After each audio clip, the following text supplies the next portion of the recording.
ঈদে মিলাদুন্নবীকে কেন্দ্র করে কেউ যদি নারী পুরুষ নাচানাচি করে, কেউ যদি কোনো গর্হিত শরীয়ত গর্হিত কাজ করে, কেউ যদি কেক কেটে হ্যাপি বার্থডে টু মোহাম্মদ এরকম বলে খ্রিস্টানদের তরিকা গ্রহণ করে, তাহলে এই ধরনের ঈদে মিলাদুন্নবীর সাথে আমরা যারা হক্কানি আলেম ওলামা, আমরা যারা আহলে হক, আমাদের সাথে তাদের কোনো সম্পর্ক নেই।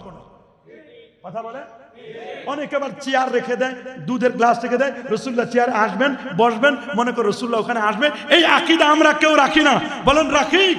হ্যাঁ, বলতে পারেন মান তাশাব্বাহা বিকওমিন ফাহুয়া মিনহুম, যে জাতির সাথে সাদৃশ্য রাখে সে জাতি তাদের সাথে তার হাসর হবে। তা আপনারা তো খ্রিস্টানদের সাথে তুলনা করে একজন বলেই ফেললো যে আমরা নাকি খ্রিস্টানদের সাথে, খ্রিস্টানরা যেমন তাদের ঈসা রুহুল্লাহর জন্মদিন পালন করে আর আমরা নাকি আমাদের নবীর জন্মদিন পালন করি। ইমামরা বলে দিয়েছেন, 4 জন ইমামের বক্তব্য আমার কাছে কোট করা আছে, ওনারা বলছেন প্রত্যেকের জন্য উচিত খ্রিস্টানরা যদি তাদের নবীর জন্মদিন পালন করে আমরা যেন ওই